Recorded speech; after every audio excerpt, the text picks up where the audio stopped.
নমস্কার, আরও একটা গুরুত্বপূর্ণ আপডেট নিয়ে চলে এলাম। খুব গুরুত্বপূর্ণ ভিডিও। চ্যানেলে ফার্স্ট হয়ে থাকলে চ্যানেলটাকে সাবস্ক্রাইব করে বেল আইকনটা টিপে রাখতে হবে লেটেস্ট গুরুত্বপূর্ণ আপডেট পাওয়ার জন্য। স্টেপ টু স্টেপ আজকের আপডেটটি আপনাদের সামনে তুলে ধরছি। আজ কথা বলবো আশা কর্মীদের নিয়ে। হ্যাঁ, আশা কর্মীদের নিয়ে একটা কথা বলবো। আশা কর্মীদের খোলা চিঠি মুখ্যমন্ত্রীকে। সোশ্যাল মিডিয়া থেকে পাওয়া আশা কর্মীদের একটি খোলা চিঠি আপনাদের সামনে তুলে ধরবো।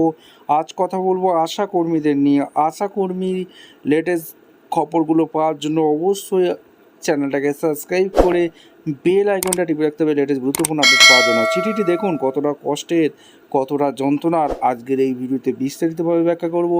চ্যানেলে ফার্স্ট টাইমে থাকলে চ্যানেলটাকে সাবস্ক্রাইব করে বেল আইকনটা টিপে রাখতে হবে লেটেস্ট গুরুত্বপূর্ণ আপডেট পাওয়ার জন্য। স্টেপ টু স্টেপ আজকের আপডেটটি আমাদের সামনে তুলে ধরছি। আশা দিদিরা লিখছে, মাননীয় মুখ্যমন্ত্রী মহাশয়, আপনার প্রতি গভীর শ্রদ্ধা জানিয়ে এই খোলা চিঠির মাধ্যমে আমরা রাজ্য জেলা স্তরের আশা প্রোগ্রামের ট্রেনাররা আমাদের দীর্ঘদিনের একটি জ্বলন্ত সমস্যার কথা আপনার সহৃদয় বিবেচনার জন্য তুলে ধরছি। আমাদের ইতিহাসে কাজের প্রেক্ষাপট 2005 সালের 12ই এপ্রিল জাতীয় গ্রামীণ স্বাস্থ্য মিশন অর্থাৎ NRHM-এর অধীনে জাতীয় স্তরে প্রথম আশা প্রশিক্ষণ শুরু হয়।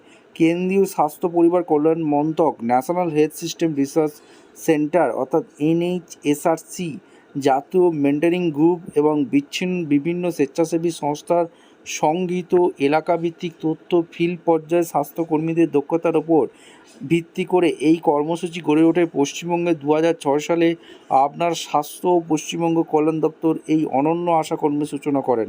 পরবর্তীতে 2013 সালের সঙ্গে জাতীয় পুরো স্বাস্থ্য মিশন অর্থাৎ NUHM যুক্ত হয়। বর্তমানে গ্রামাঞ্চলে শহরাঞ্চলে উভয় ক্ষেত্রেই আশা প্রোগ্রামের কর্মপদ্ধতি প্রায় একই হয়। এই জাতীয় স্বাস্থ্য মিশন NHM-এর অধীনে অত্যন্ত সফলভাবে পরিচালিত হচ্ছে। কেন্দ্র রাজ্য সরকারের মূল লক্ষ্যই হলো সমগ্র জনগোষ্ঠীর স্বাস্থ্য পরিস্থিতির উন্নতি ঘটানো এবং মানুষকে উন্নত মানের স্বাস্থ্য পরিষেবা উৎসাহিত করা। আর এই লক্ষ্যই বাস্তবায়িত করতে বিগত প্রায় 20 বছর ধরে আমরা রাজ্য ও জেলা স্তরে ট্রেনাররা আশা কর্মীদের দক্ষ করে তোলার গুরুদায়িত্ব পালন করে আসছি।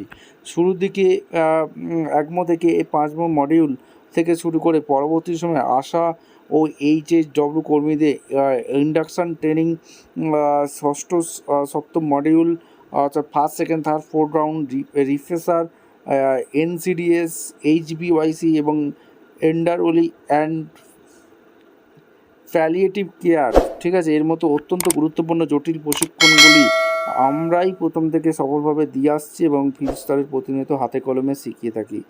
আমাদের বর্তমান সংখ্যা জনগোষ্ঠীর স্তরে স্বাস্থ্য পরিবারকে সচল মজবুত রাখার মূল কারিগরদের আশা যারা তৈরি করেছেন সেই ট্রেনাররা আজ নিজেরাই চরম অবহেলার শিকার। বছরের পর বছর ধরে এই অত্যন্ত গুরুত্বপূর্ণ জাতীয় দায়িত্ব পালন করে চলা সত্ত্বেও আমাদের সাম্মানিক কাঠামো আজও অপর্যাপ্ত উপকৃত রয়ে গেছে। ফলে আমরা আমাদের যোগ্য সম্মান এবং মৌলিক অধিকার থেকে ক্রমাগত বঞ্চিত হচ্ছে। এই চরম সংকটের কথা জানিয়ে ইতিপূর্বে আমরা স্বাস্থ্য দপ্তরের স্বাস্থ্য ভবনে একাধিক উচ্চপদস্থ আধিকারিক, মাননীয় বিধায়ক, MLA এবং সাংসদদের MP দ্বারস্থ হয়েছি। কিন্তু অত্যন্ত পরিতাপের বিষয়, লিখিতভাবে সমস্ত সমস্যা জানানোর পরেও আজ পর্যন্ত প্রশাসনের তরফ থেকে কোনো সদুত্তর বা সমাধানের আশ্বাস মেলেনি। এই পরিস্থিতিতে নিরুপায় হয়ে আমরা আপনার শরণাপন্ন হতে বাধ্য হলাম। আমাদের বিনীত দামি স্থায়ী বেতন কাঠামো, দীর্ঘদিনের অপর্যাপ্ত সাম্মানিক কাঠামো দ্রুত সংস্কার করে এটি সম্মানজনক স্থায়ী বেতনের ব্যবস্থা করা হোক। NHM কর্মীর স্বীকৃতি, আমরা জাতীয় স্বাস্থ্য মিশনের NHM কর্মী হিসেবে স্বীকৃতি দিতে হোক, যাতে আমরা অন্যান্য কর্মীদের মতো কাজের স্থায়িত্ব সামাজিক নিরাপত্তা পাই। আপনি সবসময় রাজ্যের সরকারি বেসরকারি কর্মচারীদের পাশে দাঁড়িয়েছেন এবং মানবিক সিদ্ধান্ত নিয়েছেন। আমরা আন্তরিকভাবে আশাবাদী আমাদের এই দীর্ঘদিনের ন্যায্য মানবিক দাবিগুলো আপনি সহানুভূতি সহকারে বিবেচনা করবেন এবং আমাদের অন্ধকারের ভবিষ্যৎকে আলোকময় করে তুলবেন। ধন্যবাদ। রাজ্য জেলা স্তরের আশা প্রোগ্রামের প্রশিক্ষণবৃন্দ অর্থাৎ এই আশা প্রোগ্রামের যারা প্রশিক্ষণ দেয় তারা একটা খোলা চিঠি মুখ্যমন্ত্রীকে লিখেছে তাদের দাবি দেওয়া নিয়ে। আপনাদের মতামত অবশ্যই কমেন্ট করে জানাবেন। দেখা হচ্ছে কোনো পরবর্তী ভিডিও। ধন্যবাদ।